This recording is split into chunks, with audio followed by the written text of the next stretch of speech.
దేవుని నామమునకు స్తోత్రములు. ఈనాటి ధ్యానాంశము దేవుని శాశ్వత ఆశీర్వాదము. ఆదికాండము 25వ అధ్యాయము 22, 23 వచనములు. ఇస్సాకు భార్య అయిన రిబ్కా గర్భవతి అయ్యెను. ఆమె గర్భములో శిశువులు ఒకనితోనొకడు పెనుగులాడిరి. కనుక ఆమె, ఈలాగైతే నేను బ్రతుకుట ఎందుకు అనుకుని ఈ విషయమే యెహోవాను అడగ వెళ్ళెను. అప్పుడు యెహోవా ఆమెతో ఇట్లనెను, 2 జనములు నీ గర్భములో కలువు, 2 జనపదములు నీ కడుపులో నుండి ప్రత్యేకముగా వచ్చును. ఒక జనపదము కంటే ఒక జనపదము బలిష్టమైండును. పెద్దవాడు చిన్నవానికి దాసుడు అగునని ఆమెతో చెప్పెను. యెహోవా ఆశీర్వదిస్తే ఆ ఆశీర్వాదం శాశ్వతంగా నిలబడుతుంది అన్నది పరిశుద్ధత కలిగిన, స్వయం క్రమశిక్షణ కలిగిన పాత నిబంధన క్యారెక్టర్లలో ప్రభువైన యేసుక్రీస్తు వారితో పోల్చదగినంత సాక్ష్యం కలిగిన ఒక మంచి వ్యక్తి ఉన్నాడు అంటే ఆయన పేరు ఇస్సాకు. ఆ ఇస్సాకు గారి కుటుంబం చాలా దైవికంగా కట్టబడిన కుటుంబం. అతనికి వివాహం నిశ్చయం చేసినప్పుడు వాళ్ళ నాన్నగారైన అబ్రహాం గారు తన పెద్ద దాసుడైన ఎలియాజరు గారిని ఇస్సాకునకు సంబంధం చూడడానికి సంపూర్ణ నమ్మకమును, పరిపూర్ణ బాధ్యతను అతనికి అప్పచెప్పి, నేను వృద్ధుడనైపోయాను, నేను రాలేను, నా కుమారుని తీసుకొని వెళ్ళనక్కర్లేదు, నీవు నిర్ణయిస్తే అది తుది నిర్ణయం అని చెప్పాడంటే అతని మీద, ఆ దాసుని మీద ఎంత నమ్మకము, నడిపింపు కలిగిన కుటుంబమో ఉంటుందో మనకు అర్థమవుతుంది కదా. కానీ అబ్రహాము ఎలియాజరుతో, అమ్మాయి దగ్గరకు ఇస్సాకును తీసుకువెళ్ళవద్దు, నీవు వెళ్ళు, ఫలానా లక్షణములున్న అమ్మాయిని తీసుకొని వచ్చి నీవు మా పక్షమున ఆ కుటుంబంతోటి మాట్లాడమని ఖాయము, ఈ సంబంధం ఖాయం చేయమని కూడా చెప్పారు. అంతే. వెంటనే ఇస్సాకు, బాబోయ్, మా నాన్నగారు వెళ్ళవద్దంటున్నారు, నన్ను చూడవద్దంటున్నారు అమ్మాయిని, ఇప్పుడు ఎవరిని తీసుకొచ్చి నాన్నగారు పెళ్లి చేస్తారో అలాగన మనసులో కూడా ఆలోచన లేదు. అరగంటలో అమ్మాయి ఎదురుపడుతుంది. ఎలియాజరు గారు వారింటికి వెళ్ళారు. తిరిగి వచ్చినప్పుడు అమ్మాయి ఎదురుపడుతుందని అన్నప్పటికీ కూడా పొలంలో మోకరించి ప్రార్థన చేస్తున్నాడంట. ఎంత అద్భుతమైన దైవికం కట్టబడిన కుటుంబమో కదండి, అర్థమవుతుంది. తన వివాహంపై సిద్ధపాటు ప్రార్థనయే, ఇంకేమీ లేదండి. నాన్నగారు ఇష్టం, ప్రార్థన అంతా దైవికంగా దేవునిపై ఆధారపడ్డ కుటుంబం. ఎలా ఉంటుందంటే, మరి తన యవ్వన కాలంలో ఒక్క మాట కూడా, ఒక నింద కూడా లేని, అవకాశం లేని పరిశుద్ధుడిగా బ్రతికాడు. ధర్మశాస్త్రం లేని, నియమ నిబంధనలు లేని కాలంలో ఏకపత్ని వ్రతుడిగా బ్రతికాడు ఇస్సాకు. అలాంటి ఇస్సాకు అనే వ్యక్తి తన భార్యతోనూ ప్రార్థన చేయగా 2 కుమారులు దేవుని అనుగ్రహం వలన పొందుకున్నారు. వారి పేర్లు యాకోబు, యాషావు.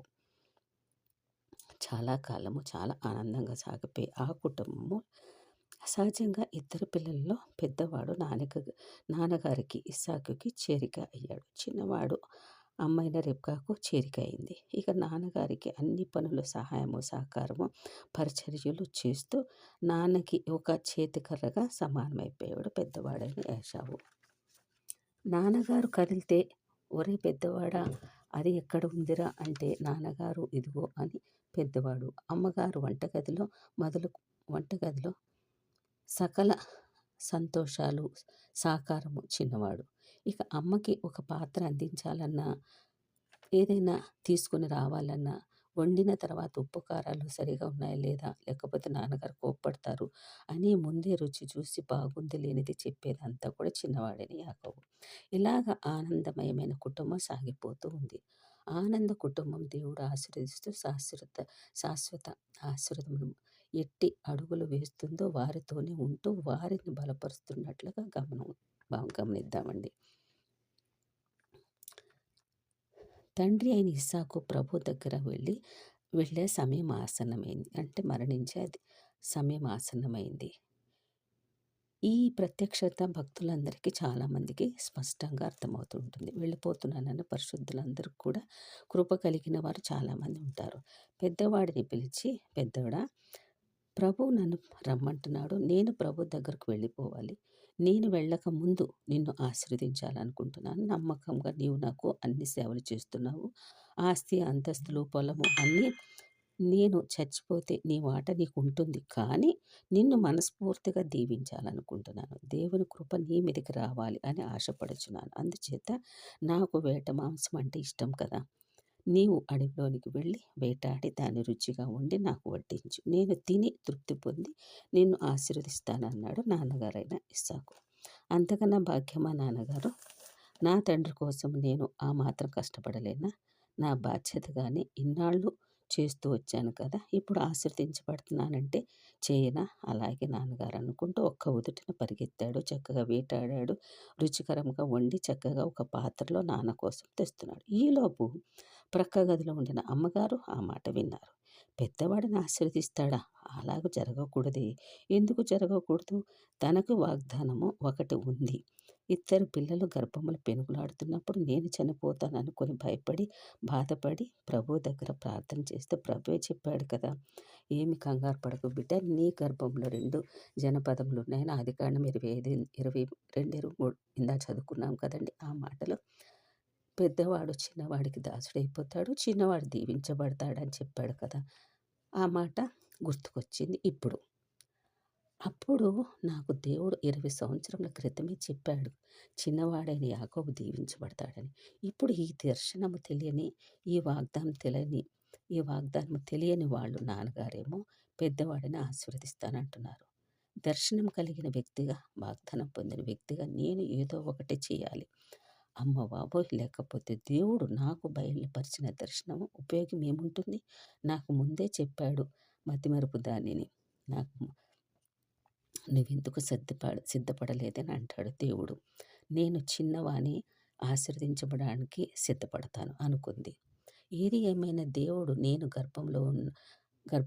గర్భంతోటి ఉన్నప్పుడు అనుగ్రహించిన వాగ్దానం నెరవేర్పుకి భర్త తిట్టినా, ఎందుకు నాకు ఆనాడు చెప్పలేదని అనినా, ఈ ఆశీర్వాదము వ్యర్థం కాకూడదని అది చిన్నవాడికి దక్కాలని నిర్ణయించుకుంది. అయితే పాపం రెబ్కా ఆలోచన ఏమైనా తప్పుందా అండి? ఉద్దేశములలో వేరే ఆలోచనలున్నాయా? పెద్దాయన అనగా తండ్రి గారికి ఇస్సాకు, యాషావును ఆశీర్వదించాలనుకోవడంలో ఏదైనా కుట్ర కోణం ఉన్నదా?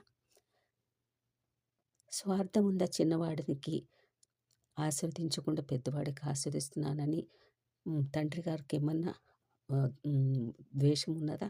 అట్లా ఏం లేదు కదా! ఒక మంచి ఆత్మీయమైన కుటుంబం. మంచి మర్యాదలు గల కుటుంబం. ఒక పద్ధతి కలిగిన కుటుంబం. అలాంటి కుటుంబము మనలో మాట. మనకు కొన్ని ఆలోచనలు వస్తున్నాయి కదా! జీవితంలో చివరి మాటలు ఎవరైనా ఒక పెద్ద మనిషి తన భార్య బ్రతికి ఉండగా భార్యకి చెప్తారు కదా! లేతే పిల్లలకి చెప్తారు కదా! అవే చివరి మాటలు. ఎవరైనా చివరి మాటలు భార్యకు చెప్పుకుంటారు కదా! ఈ వాక్యం చదువుతున్నప్పుడు మనకి చిన్న చిన్న ఆలోచనలు వస్తూ ఉంటాయి. ఆమె అనగా రిబ్కా అవతల గదిలో ఉంటుంది. తల్లిగారికి ఎవరు చేరికగా ఉంటున్నారు? చిన్న కొడుకు. నాన్నగారికి పెద్ద కొడుకు అవతల గదిలో ఉంటున్నాడు. ఉండడం యువతల గదిలో ఉంది కానీ సమాచారం ఎలా తెలిసింది? భర్త అయిన ఇస్సాకు పెద్ద కొడుకుతోటి మాట్లాడడం రిక్కించి విన్నది రెబ్కా. అరే! నాన్నగారు అన్నయ్యని దీవిస్తారట. రా నీవు. అసలు ఈ మాట తల్లి విన్నప్పుడు వెంటనే యాకోబుని పిలవాలా? పరిగెత్తుకుంటూ వెళ్ళి భర్త గారితో దగ్గరికి వెళ్ళాలా? ఏవండి, ఏమిటి మీరు ఇలా మాట్లాడుచున్నారు? ఏమైంది? మీరు వెళ్ళిపోతున్నారంట, చనిపోతున్నారంట. మేమేమైపోతామండి? బాబోయ్! అలాగని మాట్లాడతారేంటండి? ఏమి జరిగిందండి? మీతో దేవుడేమైనా మాట్లాడాడా? మీకు పిలుపు వచ్చేసిందంట కదా! లేదా మీకేమైనా బలహీనతగా ఉన్నదా? అని కంగారు పడాలి కదండీ! ఆమె కంగారు ఇంకొక రకంగా ఉంది. అమ్మో! భర్త వెళ్ళిపోతున్నాడన్నది కాదు. పెద్దవాడు ఆశీర్వాదంలో పట్టుకెళ్ళిపోతున్నాడన్నది ఆమె బాధ. అది కంగారు. నీకు అనగా యాకోబు నాకు ఆశీర్వాదం రావాలని ఆమె ఆశ. ఎందుకు? వాగ్దానం పొందుకున్నది. ఆదికాండం 25, 23 వచనంలో స్వయంగా దేవుడే ఆమెకు చెప్పాడు. రిబ్కాని మనము అడుగుదాం. రిబ్కమ్మ, మరి పెద్దవాడిని ఏం చేద్దాం అనుకుంటున్నావు? నీ కుమారుడే కదా! మనసులో పెట్టుకుందామండి ఈ మాటలన్నీని. సహజంగా మనకొచ్చే ఆలోచనలు కదా వస్తూ ఉంటాయి మానవరీత్యా. నా అనుమానము, సరే యేసు ప్రభువునకు ఇస్సాకుతో మాట్లాడి దేవుడు వచ్చే అని చెప్తున్నాడు. టైం అయిపోయింది రమ్మనమని.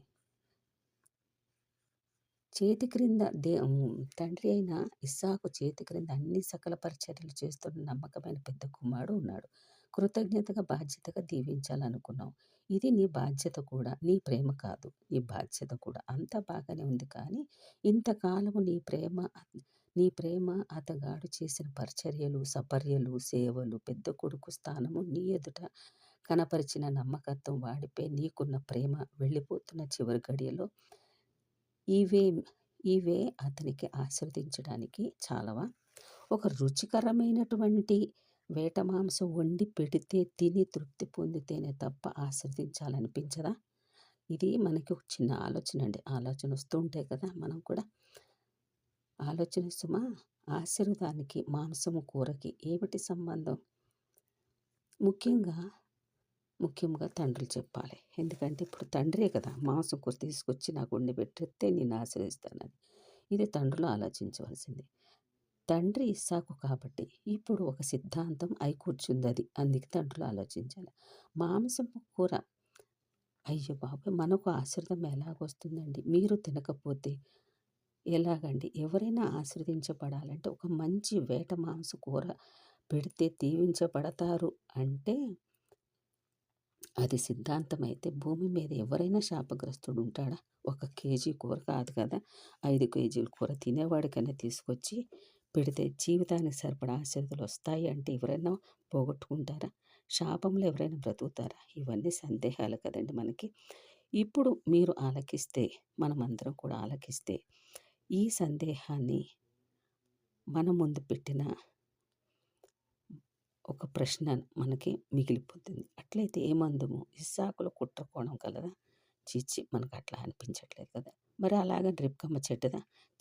అట్లా కూడా మనకు అనిపించట్లేదు. ఒక మాట మనం కరెక్ట్‌గా మనం ఆలోచించాలండి. ఎలాగైనా నా పెద్ద కుమారుడైన యాషావు కనుక నాకు నమ్మకంగా సేవలు అందిస్తున్నాడు కనుక సహజంగానే పెద్దవాడిని దీవించి ఇంటికి పెద్దవాడిగా ఉండాలి.